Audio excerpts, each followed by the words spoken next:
আমাৰ প্ৰতিষ্ঠানৰ নাম গ'ল্ড হাউচ জুৱেলাৰী। যোৱাকালি ৰাতি দেউতাই দোকান বন্ধ কৰি ঘৰলৈ গৈ আছিলে।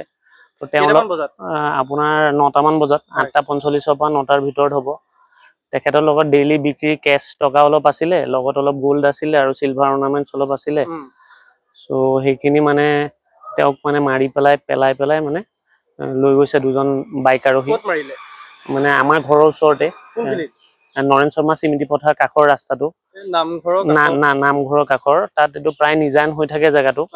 ল'ৰা দুজন একদম পিছফালে আহিছে, আমি পিছে লাগি আহিছে, তেখেতক পেলাই লৈ মানে তেখেতে মূৰে ভৰি অলপ শাৰীৰিকভাৱে তেনেকে বহুত আক্ৰমণ কৰা নাই, কিন্তু বাইকৰ পৰা গতিয়াই দিয়াৰ কাৰণে তেওঁ যথেষ্ট এটা দুখ পাইছে আৰু তাতে মানে তেওঁৰ লগত অলপ টনা আজোৰা হৈছে।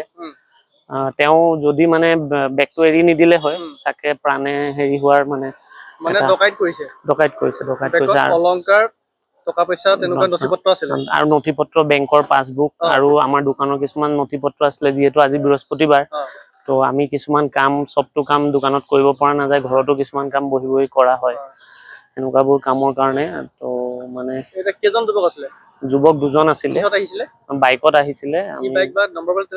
নম্বৰ প্লেটটো দেখা নাই, বাইকখন পালচাৰ NS টাইপৰে কিবা এখন সন্দেহ কৰিছো আমি।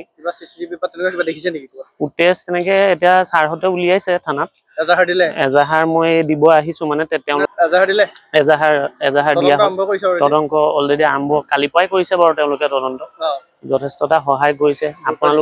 আপোনালোকৰ মাধ্যমতো ক'ব বিচাৰো, যদি কোনোবাই এনেকুৱা নাৰিকল গুৰিৰ ফালে দি মানে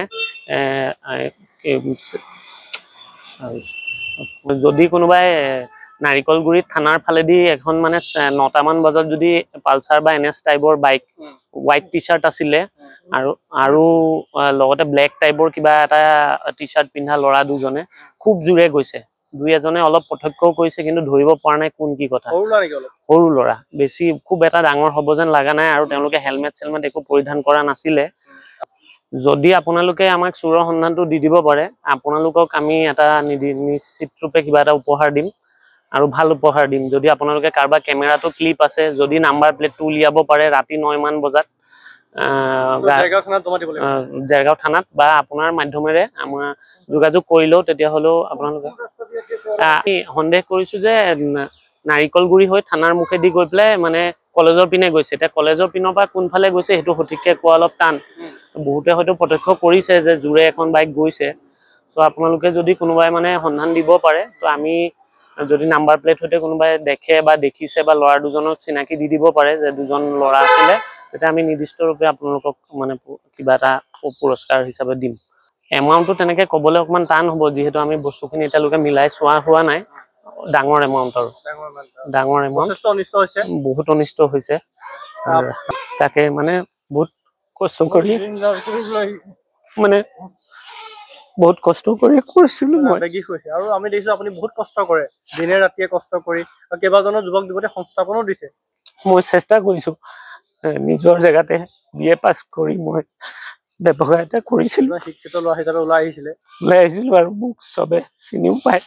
আপোনালোকে যদি অকমানো সন্ধান পায়, নিশ্চয় আপোনালোকে এনেকে হলে মানে আমি কেনেকে ব্যৱসায় কৰি খাম?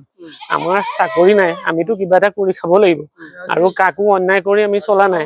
তো পুলিচে আমাক যথেষ্টটা সহায় কৰিছে, নাই কৰা বুলি ক'ব নোৱাৰি। মানে টাৰ্গেট হিচাপে লৈছে যে যিহেতু দেৰগাঁৱত কেইবাখনো এতিয়া মানে গল্ডৰ দোকান আছে, তো চবকে কম আৰু যদিও সাৱধানে থাকক।